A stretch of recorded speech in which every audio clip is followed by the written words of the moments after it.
Assalamualaikum warahmatullahi wabarakatuh.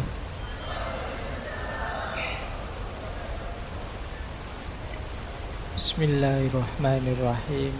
Alhamdulillahirabbil alamin. Wa bihi nasta'inu ala umurid dunya waddin.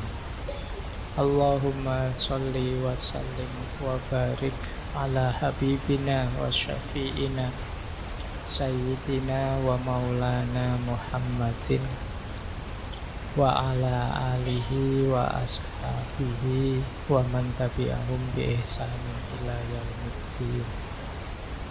Amma ba'du. Bismillah. Mari kita lanjut lagi belajar kita, ngaji kita.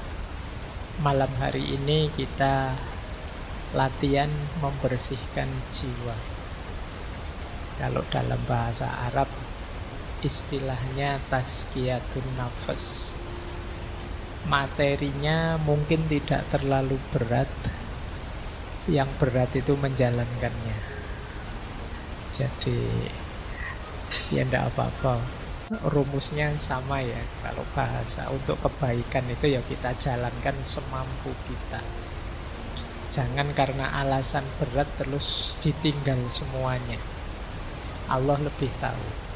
Maka yuk malam hari ini kita bersih-bersih jiwa kita. Kita menciptakan jiwa yang bersih, clean soul. Kalau minggu lalu kita clear mind. Baik, bismillah, kita mulai ya. Saya awali dari ngaji dulu biar ngaji beneran. Jadi kita Al-Quran menegaskan bahwa membersihkan jiwa itu pasti menguntungkan.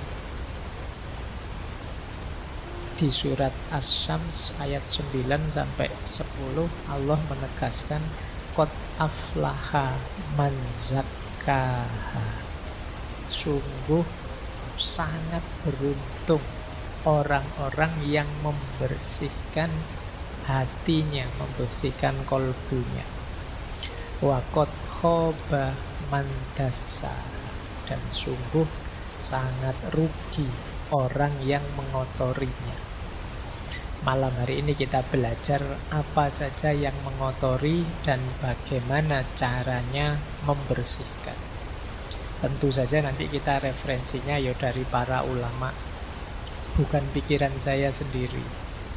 Jadi kalau ada yang luar biasa dari ngaji ini terus teman-teman ngutip dipotong-potong, itu kadang-kadang rasanya saya kayak pinter banget. Aku cuma ngutip pikiran-pikiran para tokoh, para filosof, para ulama. Jadi saya hanya penyambungnya saja. Mereka-mereka, beliau-beliau itulah yang hebat. Nah, saya lanjutkan. Kalau di surat Al-Jumu'ah ayat 2 dijelaskan bahwa tazkiyatun nafas itu bagian dari misinya Rasulullah. Berarti kalau kita berupaya membersihkan jiwa, itu kita membantu suksesnya misinya Rasulullah. Huwallazi ba'atha fil ummiyina rasulam minhum yatlu alaihim ayatihi wa yuzakkihim. Wa yuzakkihim itu dan membersihkan jiwa-jiwa mereka. Wa yu'allimuhumul kitaba wal hikmah wa in kanu min qablu lafi dhalalim mubin. Jadi dialah yang mengutus kepada kaum yang buta huruf seorang rasul di antara mereka. Yang dilakukan apa oleh para rasul ini? Oleh rasul ini yatlu alaihim ayati, membacakan ayat-ayatnya Allah, wa yuzakkihim, dan membersihkan hati-hati mereka, jiwa-jiwa mereka, wa yu'allimuhumul kitaba wal hikmah, dan mengajarkan kitab suci, dan hikmah. Nah, ini menarik yang diajarkan ternyata antara lain hikmah. Yang kalau dalam tradisi filsafat Islam kan hikmah itu ya nama lainnya wawasan-wawasan filosofis tentang hidup. Wa in kanu min qablu lafi dhalalim mubin. Meskipun mereka ini sebelumnya sungguh berada dalam kesesatan yang nyata. Baik, ayatnya sudah ya. Anggap saja ngajinya sudah. Sekarang kita belajarnya. Bismillah, kita mulai. Yuk kita lihat diri kita ini seperti apa, nanti bersih-bersihnya di bagian mana. Ini teori saya gabungkan antara Ibnu Miskaweh dan Imam Ghazali. Jadi ayo dilihat ya diri kita. Kita ini makhluk 3 dimensi. Diri kita ini ada jasad. Jasad itu yang fisik paling luar. Masuk ke dalam sedikit ada hayat. Hayat ini mungkin mentalnya, jasmani dan rohaninya, istilah kita rohani. Dan ada lagi yang paling dalam namanya ruh. Nanti kalau di tasawuf, di dalam ruh itu ada lagi yang paling rahasia namanya sir. Jadi kita ini ada 3 lapis, jasad, hayat, ruh. Jasad yang paling luar, yang bisa saya lihat hari ini itu jasad-jasad. Apa ya istilahnya biar enggak jasad? Karena kesannya kok enggak enak kalau istilah jasad itu. Saya melihat banyak sekali jasad itu kan enggak enak. Jadi ya jasmani lah, jasmani ya melihat. Pokoknya sosok di depan saya yang bisa dilihat itu jasad. Nanti masuk sisi mental kita itu hayat. Hayat ini saya ambil dari Imam Ghazali. Komponennya 3. Ada nafas, ada akal, ada qalb. Nah, di balik hayat ada ruh. Ini yang kalau dalam Al-Quran ada istilah wa nafakha fihi min ruhi. Identitas ilahiyah kita yang paling dalam itu ruh. Ruh itu cahaya, dia pasti baik. Cuma apakah cahaya ini menerangi hidup kita atau tidak, tergantung hayat. Apakah hayat kita jernih, bersih atau kotor? Kalau hayat kita kotor, kalbu kita kotor, akal kita kotor, nafas kita tidak terkendali, ya cahaya dari ruh tadi tidak mewarnai hidup kita. Hidup kita gelap. Nah, jadi kunci kemarin kalau belajar stoikisme kan kita diminta memperhatikan mana yang bisa kita kontrol, mana yang tidak bisa kita kontrol. Yang tidak bisa kita kontrol ya dimensi paling dalam dan paling luar. Yang bisa kita kontrol yang tengah ini, yang hayat. Jasad itu kan kita sudah dapat paket yang seperti ini. Jadi kalian berkaca ya kaya ngono lah, kurang lebih dirimu itu kan paket jadi. Dan kamu ndak dosa kalau jelek, wong itu di luar kontrolmu. Iya, kalau istilahnya Imam Ghazali kan kholek itu ndak dosa, kalau khuluk itu dosa, pilihan. Tapi kalau kholek itu kita sudah dianugerahi seperti ini. Makanya kamu jangan minder.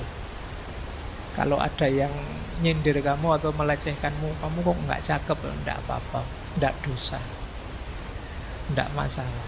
Jadi ndak perlu malu gara-gara itu. Wong yo cakep dan tidak cakep itu kan perspektif saja, tergantung standar.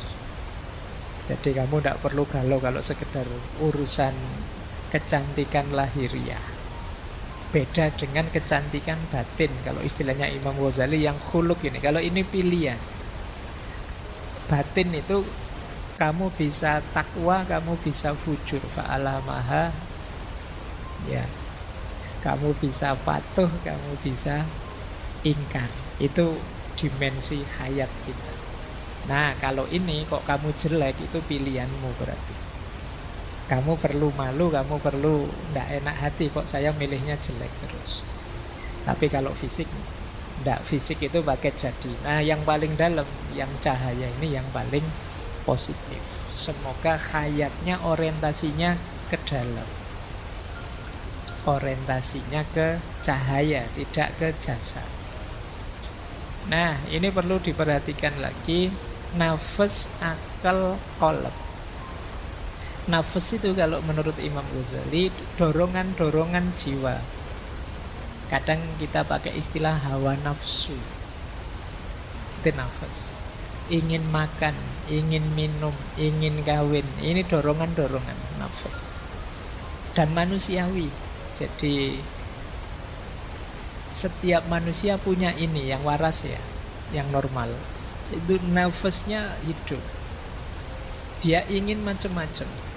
Jadi kalian tidak usah galau, Pak, saya itu kok pingin ini, pingin itu, saya merasa tidak mampu, tapi yo pingin kawin, pingin kaya, pingin ini, tidak apa-apa, manusiawi. Hanya saja nanti kita diminta untuk bisa mengontrolnya, mengendalikannya. Akal juga begitu. Jadi kita itu punya daya berpikir dengan akal kita, itu pun kita diminta menggunakannya setepat mungkin. Kolbu juga begitu, hati kita. Hati ini bahkan kata Imam Ghazali di ranah hayat itu rajanya.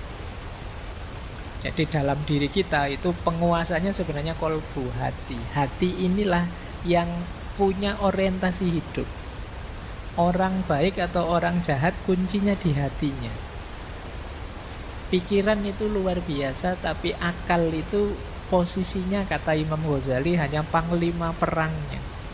Panglima perang itu ya dia luar biasa kalau untuk menaklukkan apa-apa, tapi dia tunduk di bawah kekuasaannya raja. Maka akal itu dalam diri orang jahat yang hatinya orientasinya jahat, ya dia akan hadir membela kejahatan. Dalam diri orang baik, dia hadir membela kebaikan. Nah, akal itu iso diputer-puter kemana-mana dia bisa. Kalian kan sering salah tapi bisa cari alasan biar kelihatan benar. Nah, itu jagonya akal. Jadi, sudah jelas-jelas kuliah datangnya telat, itu kan alasanmu kok. Padahal kamu tahu sebenarnya saya tadi bangunnya kesiangan. Maksud aku alasan bangun kesiangan kan nanti dosennya mesti terus kamu alasan macam-macam wis. Pak kan ya di jalan itu banyak sekali halangan. Pak kan ya alasanmu bisa macam-macam. Kamu pacaran saja kan pakai alasan ta'aruf. Loh, itu kuasa akalmu luar biasa. Baik ya, jadi ada qalb, ada akal, ada nafas. Qalb inilah yang bisa memantulkan cahaya dari dalam. Cahaya ilahiyah tadi. Dia yang mewadai. Kalau hati ini bersih, maka dia akan memantulkan cahaya. Akal akan diwarnai oleh cahaya itu, dan hidup kita hidup yang bercahaya. Bercahaya dalam tanda petik ya, jangan dicari, jangan dibayangkan koyo senter terus kamu cahayanya ada, koyo film-film itu terus di belakangnya ada. Bukan itu. Jadi hidup yang berorientasi ilahiyah itu nama lainnya cahaya. Jadi rute yang benar memang ke arah cahaya itu. Nah, yang bisa menangkap cahaya ini hati. Sayangnya qalb ini bisa kotor oleh dosa, oleh maksiat, oleh hal duniawi dan lain sebagainya.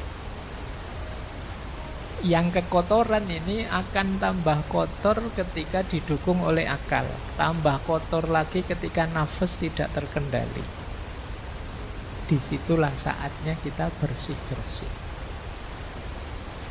Jadi kemarin kita sudah latihan bersih-bersih akal. Malam hari ini ayo bersih-bersih qalb, bersih-bersih hati. Ya di antara komponennya untuk bersih-bersih hati ya nafasnya kita bereskan dulu. Jadi malam hari ini temanya ada di situ. Mumpung mau puasa. Kalau di Jawa ada tradisi padusan. padusan itu tradisi simbolik mandi sebelum Ramadan.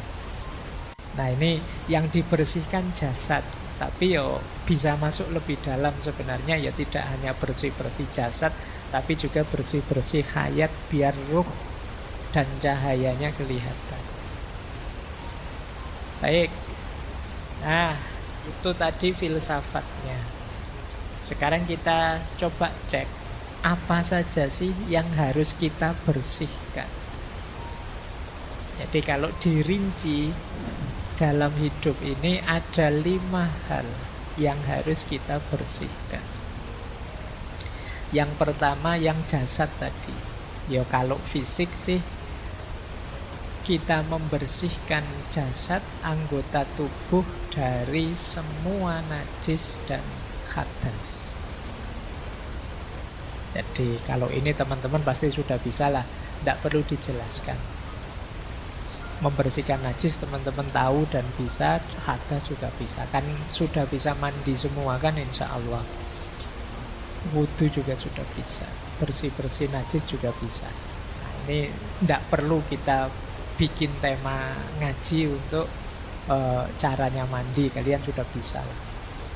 Nah yang kedua, membersihkan anggota tubuh dari dosa dan kemaksiatan. Kalau ini lebih sulit. Gimana caranya mulut kita tidak nyinyir lagi, ngomongnya tidak yang jelek-jelek tapi yang baik-baik. Ini membersihkan mulut.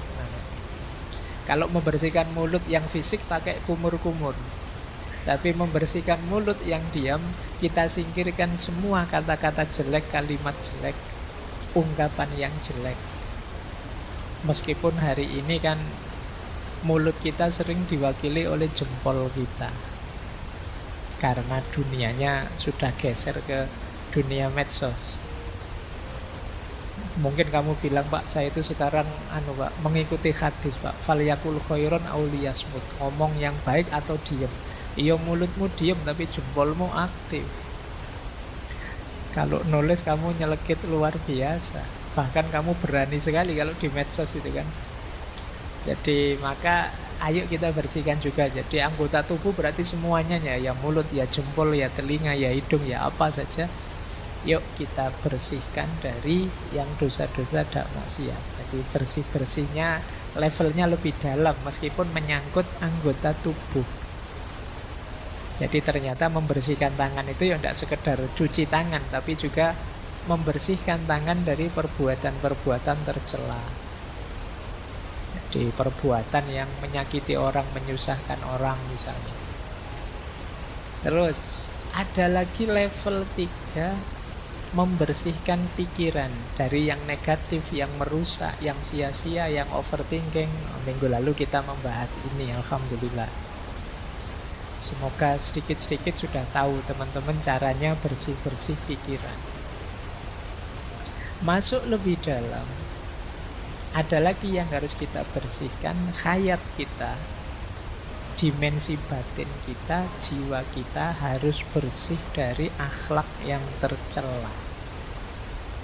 Akhlak tercela itu ya iri, dengki, hasut, sombong dan lain sebagainya. Ini jauh lebih berat. Saya tidak cerita detail caranya, teman-teman pasti sudah tahu bahwa itu jelek. Ada lagi yang paling dalam, saya sebut tadi dimensi ruh, yang intinya adalah sir. Kita bersihkan dari yang selain Allah. Jadi diri kita yang paling dalam itu jadi kuncinya orientasi hidup kita. Semoga isinya hanya Allah saja.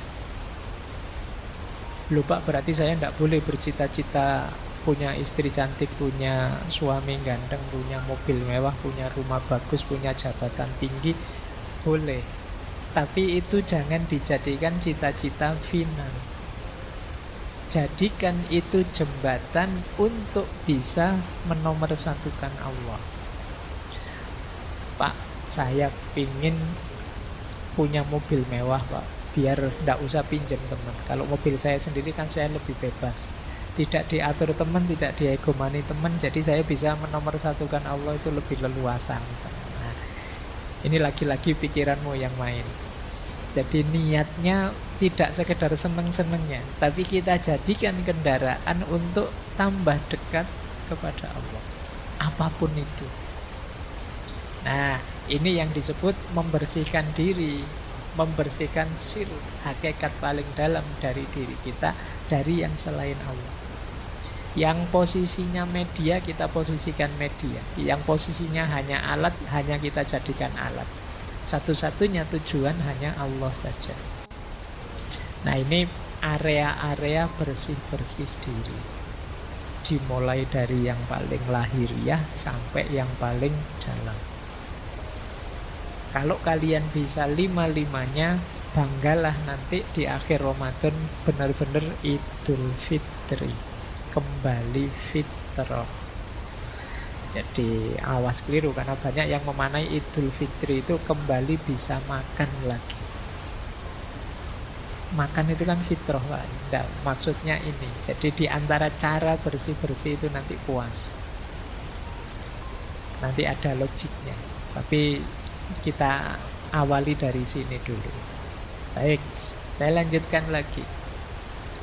Nah, kalau dalam tasawuf ada istilahnya bersih-bersih ini.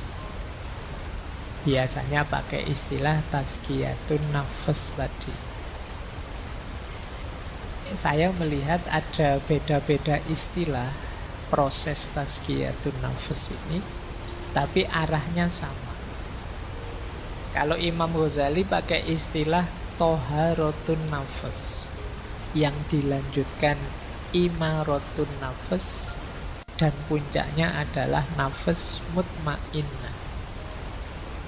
Toharatun nafs itu membersihkan jiwa. Kalau sudah bersih, imaratun nafs. Imarah itu mengatur, mengendalikan. Jadi nafsu tadi yang sering tidak terkendali, ayo dikendalikan, bukan dimatikan ya. Dimatikan itu kalau begitu saya tidak usah makan lagi, saya tidak usah minum lagi, saya tidak kawin saja. Oh, itu namanya mematikan nafas. Nanti tidak manusiawi. Jadi Islam itu sangat manusiawi. Kendalikan, makan ya, tapi harus tahu kapan berhenti. Jangan mentang-mentang ditraktir terus manganin los. Kasihan yang traktir. Jadi harus tahu kapan berhenti, harus ngerti porsi kita sampai mana. Makan, minum, nikah. Jadi toharatun nafas, imaratun nafas. Kalau kita bisa imaratun nafas, termasuk mengendalikan keinginan, insya Allah akan lahir nafas yang mutmainnah, jiwa yang tenang. Nah, ini rumus pertama, versinya Imam Ghazali. Jadi dibersihkan, dikendalikan, akhirnya tenang. Beda lagi rumusnya Muhammad Abduh, pembaharu dari Mesir. Kalau beliau rumusnya istilahnya agak berbeda. Kata Abduh, yang pertama adalah tarbiyatun nafas. Tarbiyatun nafas itu mendidik jiwa. Jiwa kita itu liar, harus dijinakkan, dididik. Caranya dengan pembiasaan. Ini namanya tarbiyatun nafas. Kalau sudah sukses mendidik, baru langkah kedua apa? Istilahnya tazkiyatul akal. Tazkiyatul akal itu minggu lalu, membersihkan pikiran. Karena yang menyuplai informasi dalam diri kita itu akal. Ya bener kalbu rajanya, tapi info-info dari akal. Maka tazkiyatul akli itu membersihkan akal dari hal-hal yang jelek, yang negatif. Kemarin sudah saya ajarkan caranya bersih dari pikiran-pikiran yang ngeres misalnya. Itu tazkiyatul akal. Karena kalau tidak, ya pikiran itu akan jadi kacamata kita, cara kita memandang realitas sekeliling. Kalau kita menganggap hidup ini penderitaan misalnya, itu kan pikiran. Akhirnya kita murung. Tapi kalau kita menganggap hidup ini anugerah, kita pun ceria. Maka penting tazkiyatul akal. Jangan sampai pikiran-pikiran buruk, negatif bercokol di kepala kita. Karena dia akan mewarnai hidup kita. Jadi setelah kita didik jiwa, kita bersihkan akal. Dan puncaknya adalah tauhid. Ilaihi roji'un. Terminal terakhir tujuannya tetap Allah saja. Jangan yang lain-lain. Kalau masih Allah saja berarti rute kita masih benar. Tapi kalau masih ada tujuan-tujuan yang lain, harus diluruskan lagi. Puncaknya harus tauhid. Jadi bukan kemasyhuran, bukan nama besar, bukan kekayaan, tapi Allah saja. Nah, ya yang terakhir itu istilah teman-teman pastinya sudah kenal ya. Kalau belum kenal ya sekarang kenal lah paling enggak. Ada istilah takholli, tahalli, dan tajalli. Wis apa? Sudah bolak-balik dijelaskan.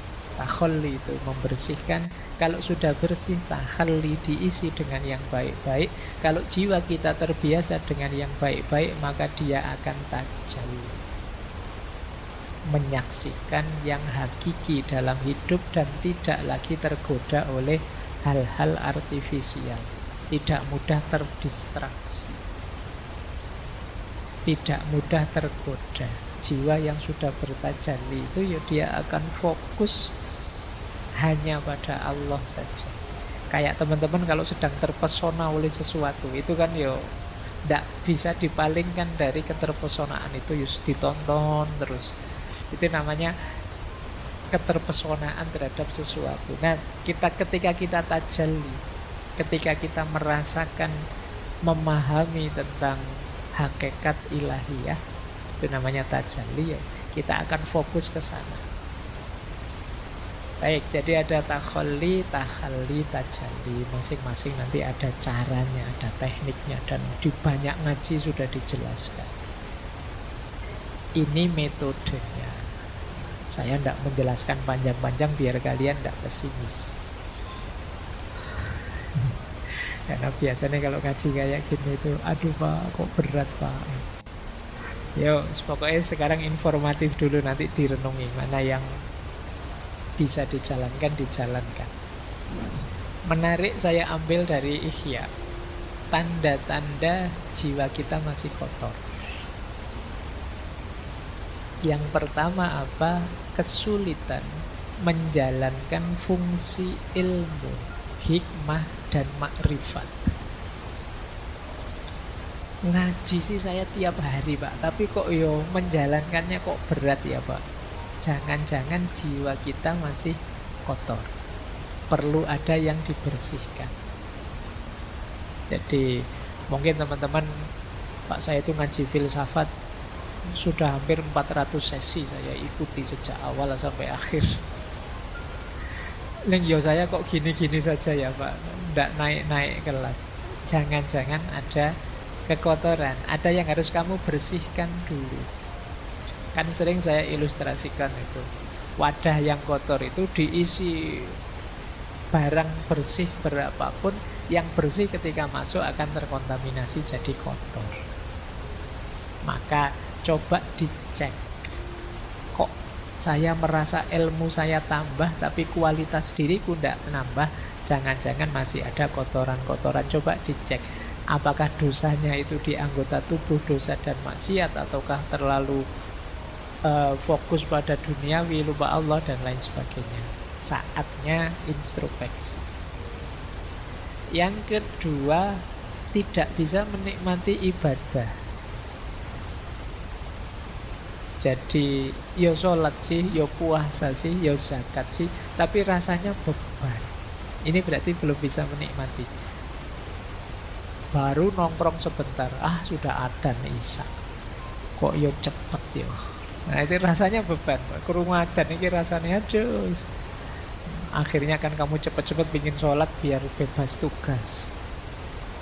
Nah ini berarti kamu belum bisa menikmati ibadah. Para penceramah itu mungkin sebentar lagi akan banyak yang isinya man fariha bidukhuli Ramadan, barang siapa yang gembira dengan datangnya Ramadan, dia bisa bebas dari api neraka. Terus kamu pura-pura gembira, padahal kamu gerundel.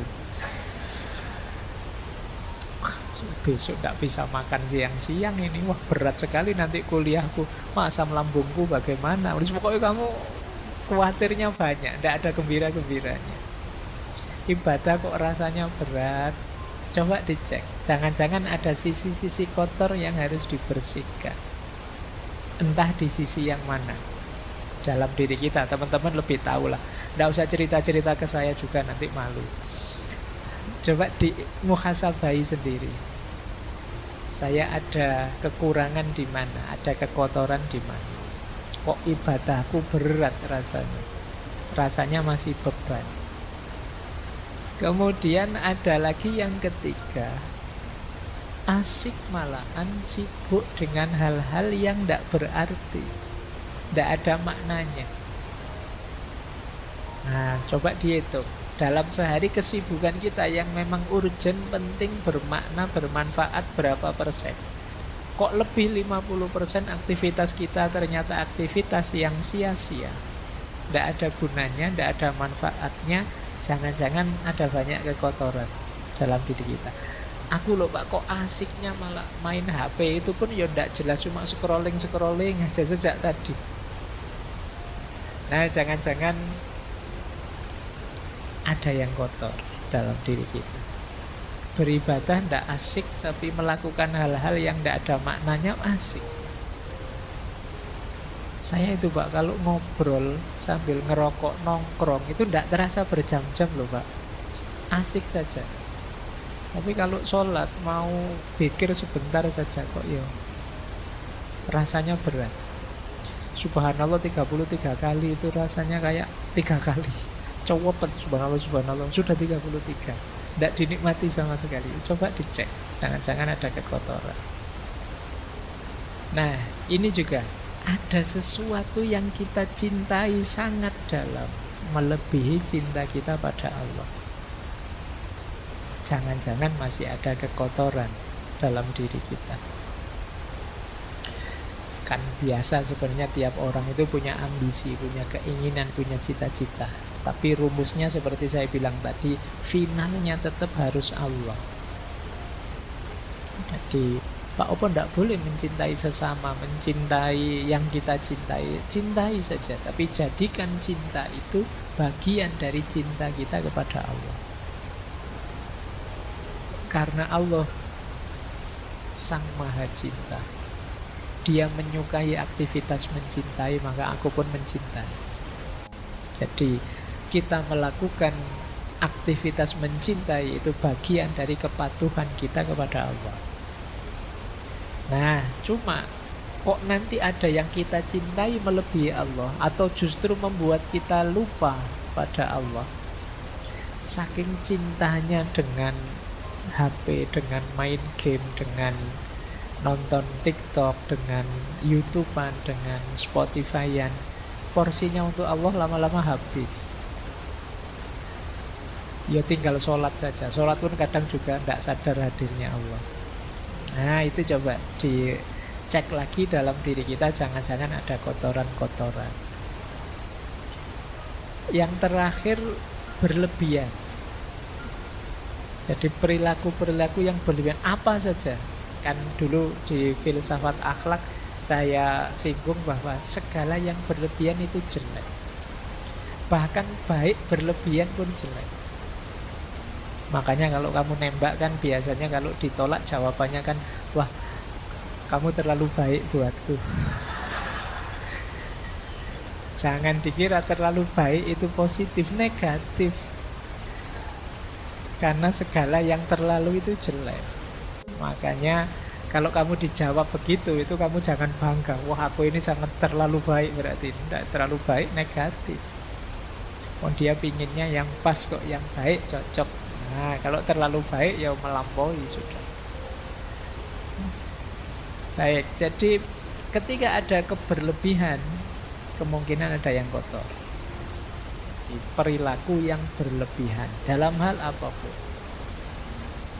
Menghargai orang itu bagus, tapi menghargai Saking menghargainya sampai memuji-muji, sampai menyembah-nyembah kebablasan, jelek. Benci orang itu manusiawi, ada orang kita suka, ada orang kita tidak suka. Tapi kebencian yang berlebihan sampai kita tidak rasional, sampai kita tidak manusiawi, pasti jelek. Nah, ini bahan untuk kita introspeksi, jangan-jangan masih ada yang kotor.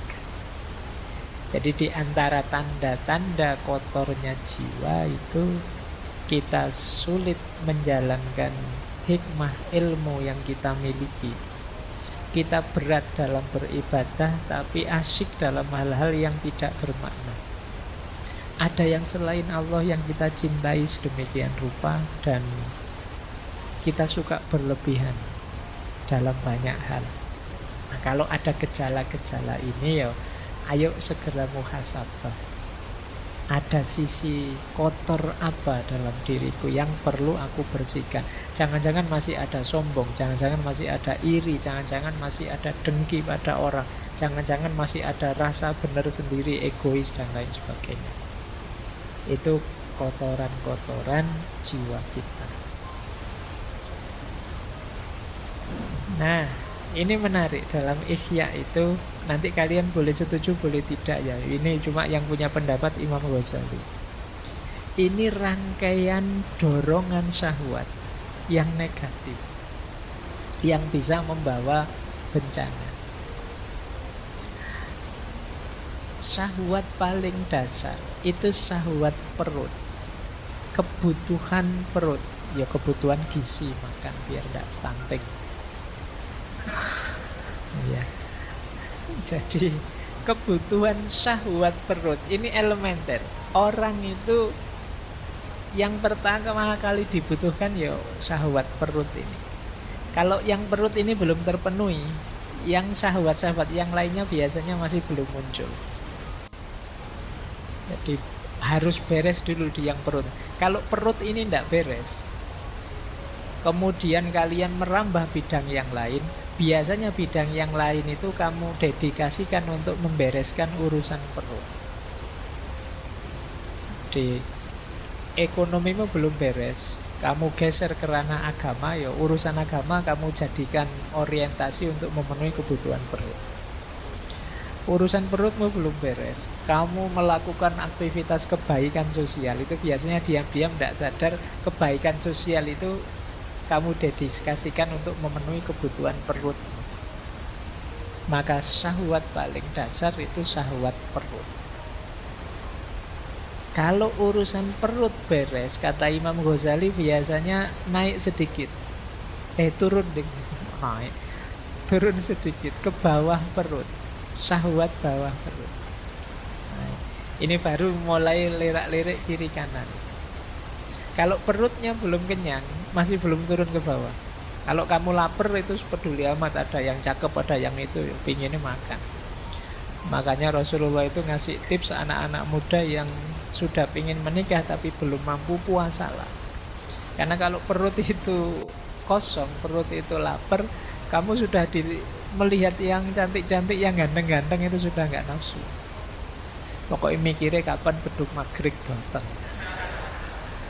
Nah, tapi kalau perut beres baru mulai sudah nafsunya naik. Jadi nafsu bawah perutnya bangkit. Kalau yang kedua ini juga terpenuhi, biasanya terus naik juga satu level lagi, muncul syahwat tentang harta dan kedudukan. Jadi mulai mikir status, mulai mikir kepemilikan.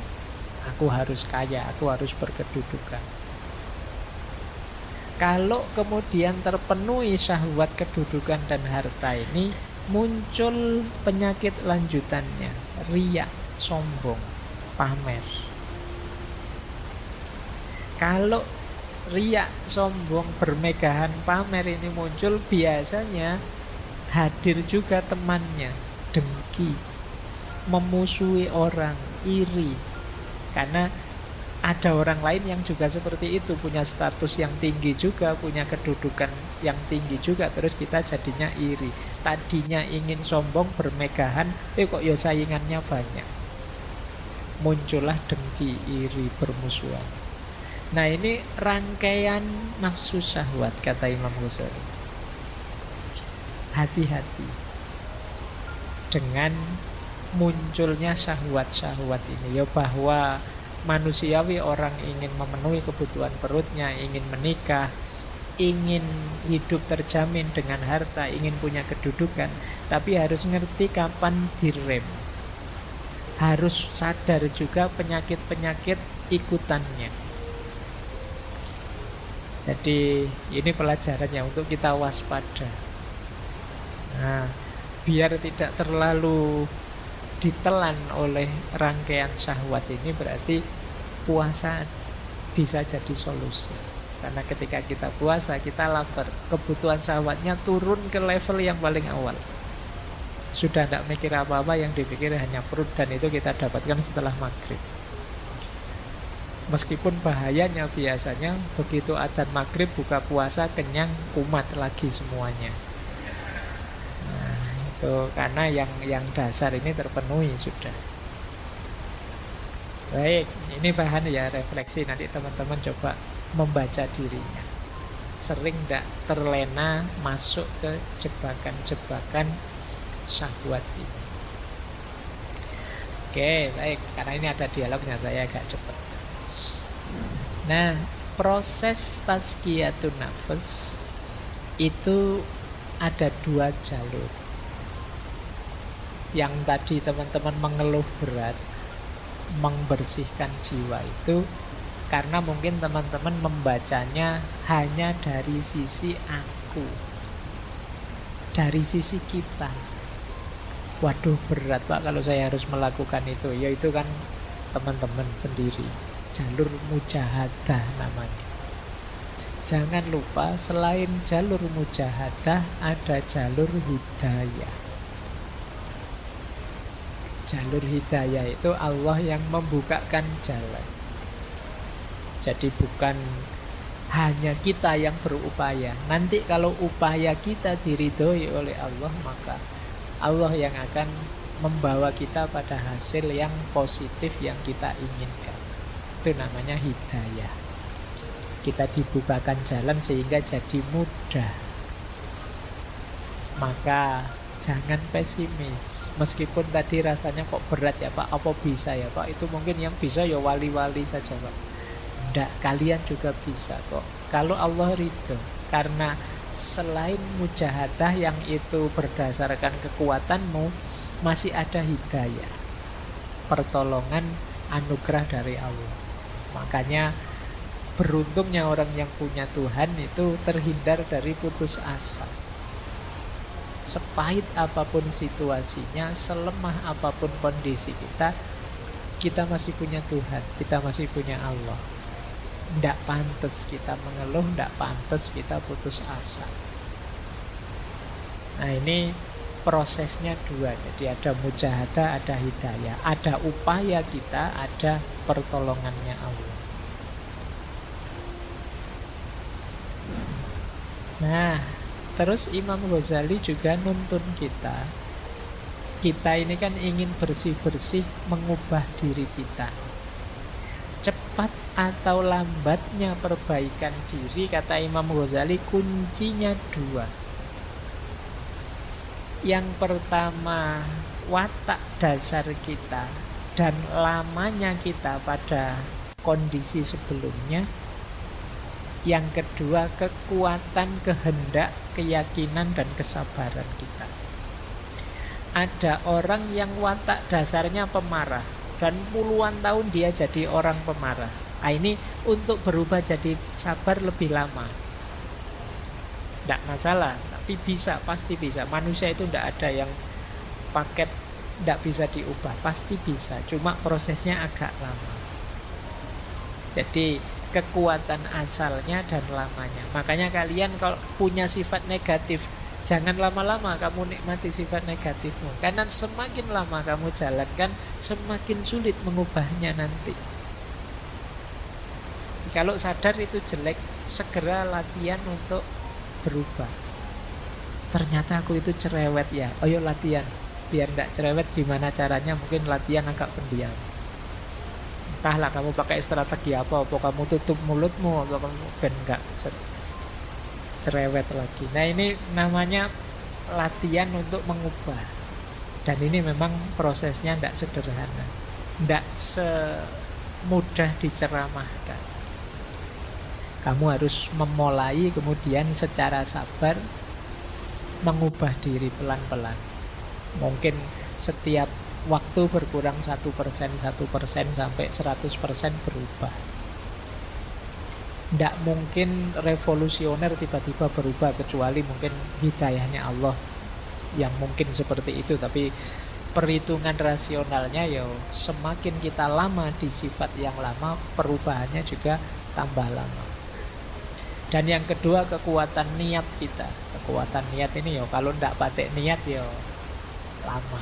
Tapi kalau niatnya serius bisa lebih cepat. Kan kadang-kadang kita itu tidak percaya diri, akhirnya lama. Ada yang mantap sekali, bisa lebih cepat. Jadi ini dua kuncinya keberhasilan kita untuk tazkiyatun nafas, membersihkan jiwa. Nah, dasarnya tazkiyatun nafas, yang pertama kita harus tahu state of soul kita, kondisi jiwa kita.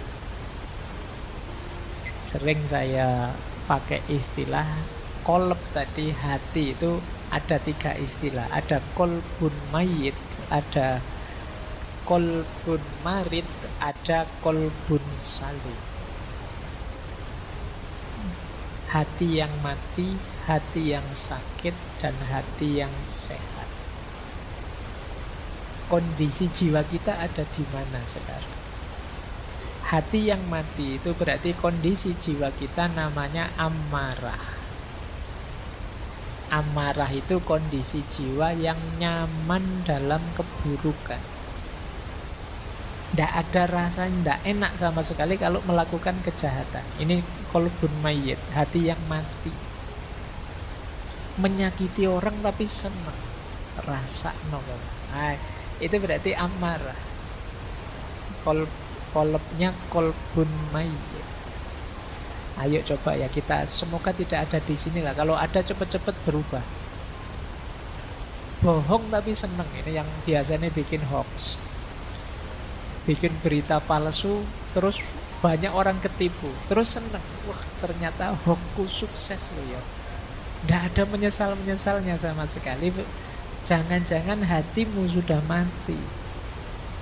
Melakukan kejahatan kok senang, melakukan dosa kok bangga. Nah, ini berarti kita ada di level amarah. Semoga paling tidak kita ada di level lawamah, atau alhamdulillah kalau mulhamah. Lawamah itu kondisi jiwa yang terjadi pertarungan di dalamnya antara yang baik dan yang buruk. Enaknya aku ini bohong apa jujur ya? Kalau bohong nanti kok dosa, tapi kalau jujur nanti aku tidak dapat apa-apa.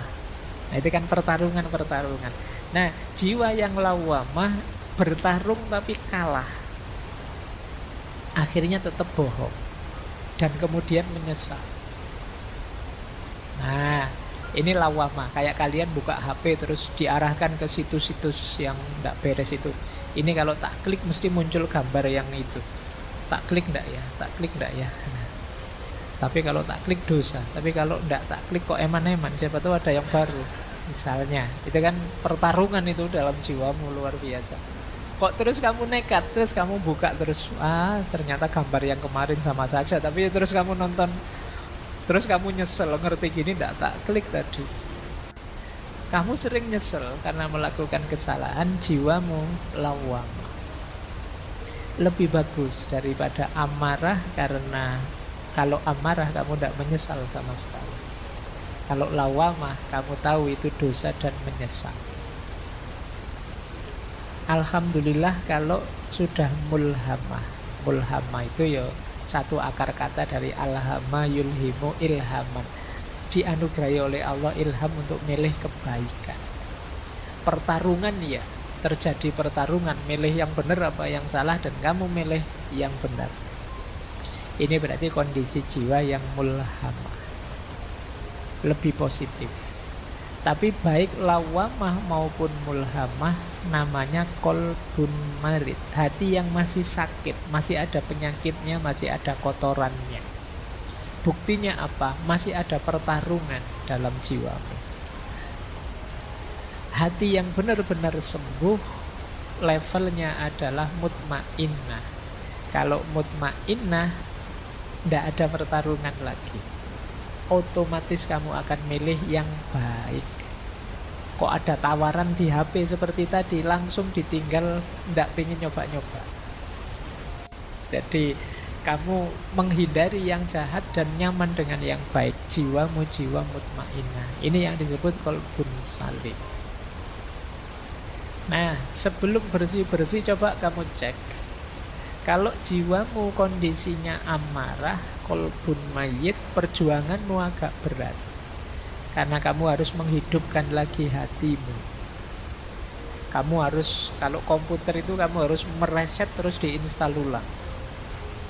Tidak bisa tiba-tiba ditambahi perbuatan-perbuatan atau cuma di uninstall beberapa softwarenya. Ini mungkin install total, itu harus dibuang semua, isinya diganti yang baru. Dan ini berat. Kalau kamu ada di qalbun marid, hati yang sakit karena masih ada kotoran-kotoran sedikit-sedikit, nah di sini tazkiyatun nafas yang tadi kita sampaikan bisa dipakai tips-tipsnya. Alhamdulillah kalau sudah mutmainnah. Kalau sudah mutmainnah tinggal menjaga istiqomahnya.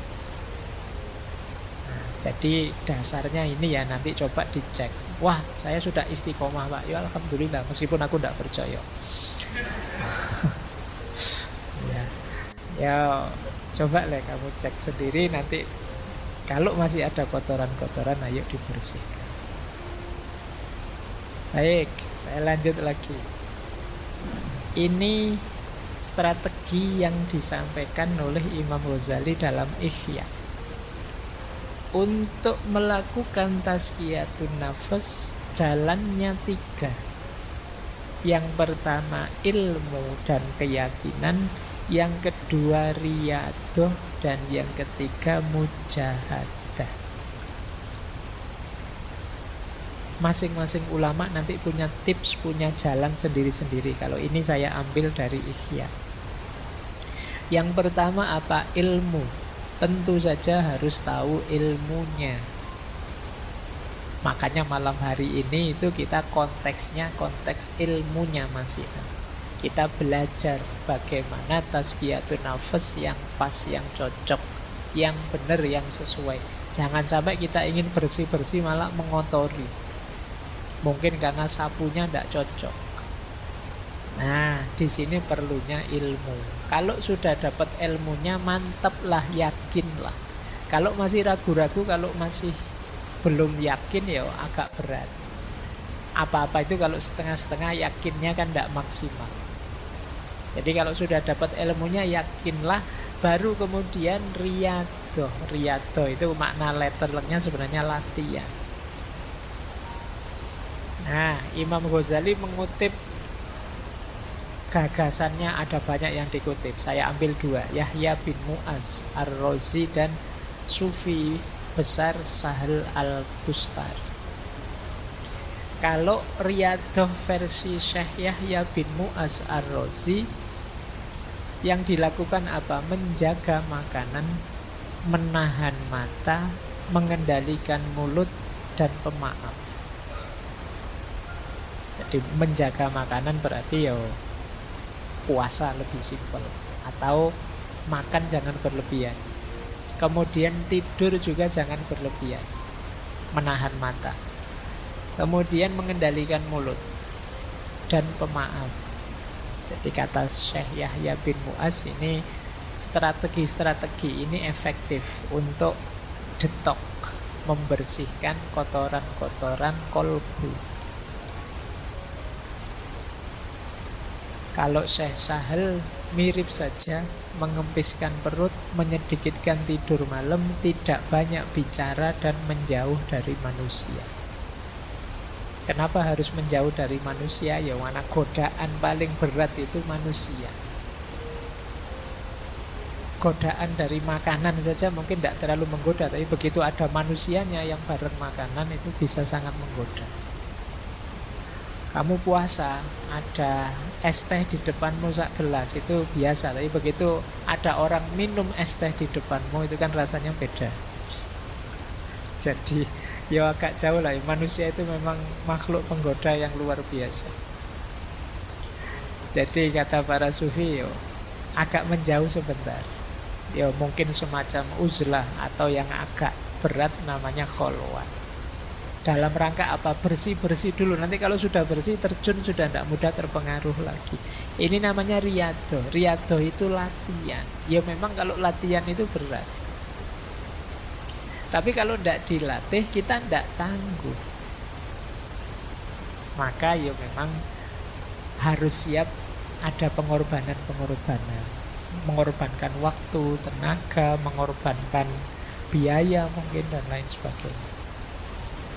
Tapi harus mau latihan. Tidak senang-senang saja, tidak bisa. Pak, saya ingin tasfiyatun nafas tapi jalur santai gitu loh Pak. Yang senang-senang yang itu ya. Ya tidak jadi tasfiyatun nafas. Nah kalau riyadhah bisa kita jalankan, harus diimbangi juga dengan mujahadah. Kalau mujahadah itu azam yang kuat, amal baik diperbanyak, sabar dan istiqomah. Niatnya yang kuat, diisi lebih banyak amal baik, kemudian sabar serta istiqomah.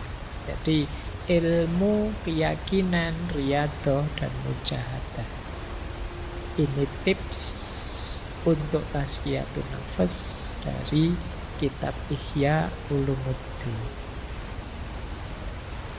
Saya lanjutkan. Kalau ini level-levelnya, ini rankingnya. Teman-teman sampai ranking berapa saya tidak tahu. Pembersihan jiwa.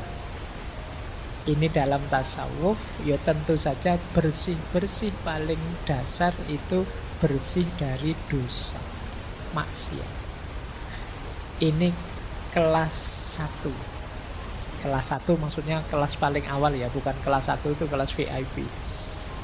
Jadi kelas paling dasar. Kalau kita masih belum bisa bertarung melawan dosa dan maksiat, ya naik ke level atasnya masih berat. Jangan dibantah biasanya terus, Pak, manusia itu kan wajar, makhlul khotok wan nisyan, Pak. Ngayalmu kan sering begitu. Iya, tapi maksudnya sirna segala dosa itu di batin kita tidak ada niat, tidak ada keinginan secara sengaja melakukan dosa. Tidak nabrak norma secara sadar. Itu level awal. Tahu salah ya dihindari, tahu dosa ya tidak ditabrak. Bahwa kadang-kadang ada khilaf, lupa, tergelincir secara tidak sadar, ini manusiawi, bisa kita ikuti dengan tobat. Tapi tidak secara sengaja melakukannya. Itu level awal tadi yang dimaksud sirna segala dosa. Begitu sadar, saya salah ngomong, kepleset ngomongnya. Sebenarnya tidak pengen meso, tapi lihat wajahmu tiba-tiba keluar begitu saja misalnya. Ini kan tidak sadar. Nah ini terus kamu bisa tobat. Tidak niat kok tadi. Beda dengan secara sengaja memang pengen meso niat. Nah, itu kita harus sirna dari yang ini tadi, yang terakhir, yang sengaja niat pengen menjalankan dosa. Kalau sudah lulus dari level pertama bersih-bersih, bisa naik lebih tinggi, membersihkan diri dari segala keterikatan selain Allah. Keterikatan itu berarti ketergantungan, bahwa kita hidup ini memerlukan macam-macam. Iya, memerlukan bantuan orang lain, memerlukan dukungan orang lain, pasti yang kita bukan makhluk superpower, tapi tidak ada yang kita tergantung, tidak ada yang kita terikat sedemikian rupa. Terikat itu berarti kalau tidak kamu saya tidak mungkin bisa begini. Ini namanya terikat. Kalau tidak karena pertolonganmu teman, saya tidak bisa sesukses ini. Maka kamu harus nolong aku terus. Ini namanya terikat. Satu-satunya keterikatan yang sah itu ya hanya dengan Allah saja. Maka hal-hal yang di luar Allah jangan sampai menghalangi kita dekat dengan Allah. Jadi level 2 bebas dari segala keterikatan. Kalau ini sukses, naik ke level yang lebih tinggi lagi, yaitu bebas dari keakuan. Biasanya orang itu yang sudah sukses di level 2 itu terus merasa bangga dengan dirinya bahwa aku lo bisa bersih, aku lo bisa sukses melepaskan segala keterikatan. Ini level keakuan. Kita lupa bahwa keberhasilan kita itu hakikatnya anugerahnya Allah, pertolongannya Allah. Nah, maka level 3 apa? Bersih-bersih aku. Kalau kita sukses di level 3, otomatis kita akan sampai ke level 4. Yang tersisa hanya Allah saja. Di level 2 tadi yang selain aku bersih. Di level 3 bahkan aku pun bersih sekarang. Maka ketika kita bersih dari level 3, otomatis kita sekarang sampai ke level 4, yaitu hanya Allah saja. Inilah level-levelnya tazkiyatun nafas. Nah, gak apa-apa ya, sudah setengah 10, nanti dialognya setengah jam saja. Ini 4 penghalang, masih dari Ihya ya. Hati-hati dengan 4 hal ini. Bukan berarti kamu tidak boleh memiliki, tapi dia bisa menghalangimu dari Allah. Yang pertama harta, yang kedua pangkat kedudukan, yang ketiga fanatisme, taklid, dan yang keempat dosa atau maksiat. Harta bisa membuat kita lupa diri, jauh dari Allah. Solusinya kata Imam Ghazali, banyak sedekah. Jangan kemaruk. Sisakan yang kita butuhkan saja. Itu mengatasi biar harta tidak jadi penghalang kita dari Allah. Pangkat juga begitu. Biar tidak menghalangi kita dari Allah, mari, tidak apa-apa kita punya pangkat tinggi, punya kedudukan, punya karir bagus, tapi jangan bermewahan, jangan mencari pujian orang, jangan mencari merendahkan orang dan lain sebagainya. Menganggap orang lain lebih rendah, ingin terkenal, ingin dipuji, ingin bermewahan. Jadi hartanya sekian ratus M misalnya, karena jadi pegawai pajak misalnya. Tidak salah itu, mungkin ya diperoleh, mungkin jalurnya resmi, cuma itu yang disebut bermewahan. Bermewahan itu mungkin jalurnya legal, tapi akan menghalangi kita dari yang hak, dari Allah. Kenapa? Karena kita sibuk dengan harta. Maka pangkat dan kedudukan harus kita kelola secara positif. Harta juga begitu. Ada lagi yang menghalangi kita dari hak, fanatisme, taklid. Baik pada kelompok, aliran, orang, tokoh atau siapapun. Ini bisa jadi hijab kita untuk dekat kepada Allah. Bisa menggeser orientasi harusnya ke Allah, tapi ke yang kita takliti atau kita fanatiki. Dan yang keempat tentu saja maksiat. Maksiat itu pasti akan jadi hijab kita dari Allah. Baik, masih ada. Ini petunjuk praktis. Nanti teman-teman coba direnungi ya. Ini menarik. Imam Ghazali memberi petunjuk praktis dalam Ihya. Ini saya agak merangkum dari kitab Ihya. Kotorannya apa, jalan bersih-bersihnya apa. Yang pertama kata Imam Ghazali, kotoran jiwa dalam aspek syahwatnya perut dan bawah perut. Jalan tazkiyatun nafasnya dua. Yang pertama puasa, yang kedua menikah. Jadi kok ujian kalian selalu saja urusannya perut dan bawah perut? Ya, satu di antara dua. Kalau bisa menikah, menikahlah. Kalau enggak, puasalah. Syukur-syukur bisa dua-duanya, ya puasa ya menikah. Jadi jalan bersih-bersihnya itu. Kalau sudah menikah, itu kan syahwat kemaluan terkendali. Ada jalurnya untuk dilampiaskan secara halal. Syahwat perut bisa dikendalikan lewat puasa. Jadi maka bersih-bersih syahwat perut dan kemaluan bisa lewat puasa, bisa lewat menikah.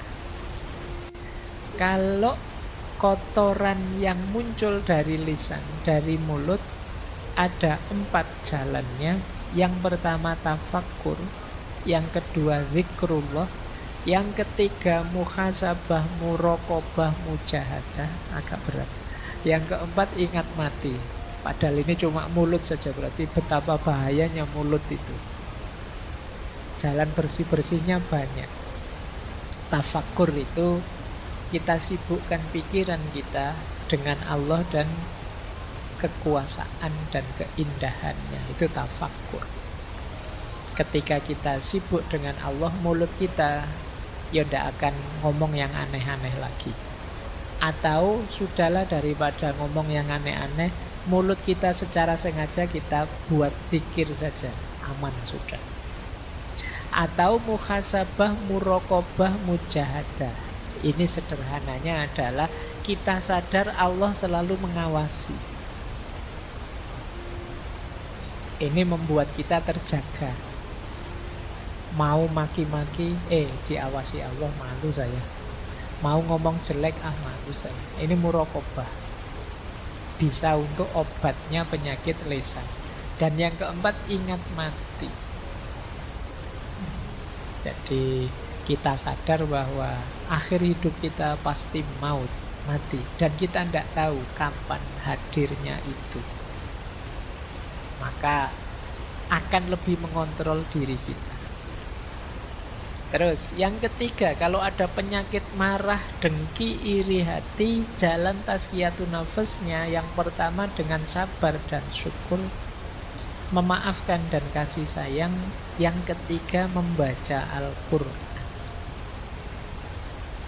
Sabar dan syukur berarti ini nanti bisa mengatasi dengki dan iri kita pada orang lain. Jadi kita itu kan marah pada orang sampai kemudian kita dengki dan iri padanya karena kita tidak sabar terhadap dia. Kalau kita bisa menghidupkan kesabaran dan kita bisa bersyukur dengan apa yang kita miliki, kita tidak akan iri. Apalagi kita bisa memaafkan dan berkasih sayang dengan orang lain, kita tidak akan marah, dengki dan iri. Kalau masih sulit, ayo sibuk mengaji saja, baca Al-Quran. Biar pikiran kita tidak kotor isinya kemarahan, kedengkian, iri hati. Daripada posting aneh-aneh yang tidak jelas, wis ngaji saja. Daripada buka Twitter, buka Instagram yang bikin telinga panas, mata panas, jempol panas, ayo ngaji. Kata Imam Ghazali, baca Al-Quran saja. Yang keempat, cinta dunia. Cinta dunia bisa kita bersihkan dengan ingat mati, taubat dan zuhud. Semakin kita ingat mati, semakin kita tidak cinta dunia. Semakin kita bertobat, semakin kita tidak cinta dunia. Semakin mental kita terbentuk zuhud, kita tidak akan cinta dunia. Nyambung dengan cinta dunia, cinta harta dan kikir. Tipsnya 2, zakat, infak, sedekah. Yang kedua zuhud. Ini masuk akal karena kalau kita terlalu cinta harta biasanya berat untuk zakat, infak, apalagi sedekah. Maka dengan membiasakan diri berinfak, bersedekah dan berzakat, insya Allah cinta kita pada harta bisa terkikis. Apalagi kalau kita bisa membangun jiwa yang zuhud, yang tidak terjebak oleh cinta duniawi. Yang keenam, cinta kedudukan dan riya. Riya itu ingin pamer. Biasanya orang itu kalau sukses, kalau berhasil itu muncul keinginannya riya. Jangankan kesuksesan besar, kadang sukses kecil saja kamu ingin pamer. Kamu misalnya, wah fotoku kok bagus ya, ini angle-nya pas itu. Oh, terus kamu cepet-cepet pingin posting, pingin pamer. Padahal itu kebetulan, itu pun ya filter saja. Pingin pamer. Pokoknya opo-opo kamu pingin tampil, pingin pamer. Kamu eman-eman kalau ada momen hidupmu yang menurutmu bagus dan orang lain tidak tahu. Ini harus tahu semua ini. Kamu dapat nilai A misalnya, kamu foto itu di anumu, terus kamu besarkan, kamu alhamdulillah ternyata usaha tidak mengkhianati hasil misalnya. Nah itu kamu hari ini itu wes kelakuanmu begitu. Kata Imam Ghazali, mental pamer ini bisa dididik dengan uzlah. Uzlah itu menjauh sebentar. Kenapa kamu ingin pamer? Ya karena kamu banyak teman terlibat terus dengan mereka, sehingga ada kecenderungan ingin lebih tinggi, sehingga terus kamu pamer ke mereka. Kalau kamu agak uzlah, menarik diri, kamu tidak ingin pamer. Mau pamer ke siapa wong yo? Kamu sedang menarik diri, tidak bercampur dengan mereka. Jadi melatih jiwa untuk tidak pamer itu antara lain uzlah.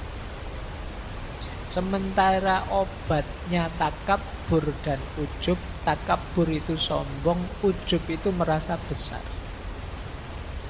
Takabur itu merasa lebih tinggi dari yang lain, ujub itu merasa diri luar biasa, lupa bahwa semuanya anugerahnya Allah. Itu obatnya 3: tauhid, tafakkur, dan sholat. Pak, saya sudah rajin sholat loh Pak, tapi rasanya kok masih sombong Pak, sholatmu kurang beres. Karena sholat itu harusnya tanha anil fahsya wal munkar. Baik, ini nanti coba ya teman-teman praktekkan. Kalau ini lebih praktis dari Imam Ghazali. Coba kita punya penyakit jiwa apa, kotoran jiwa apa, kemudian kita coba membersihkannya dengan tips-tips dari Imam Ghazali tadi.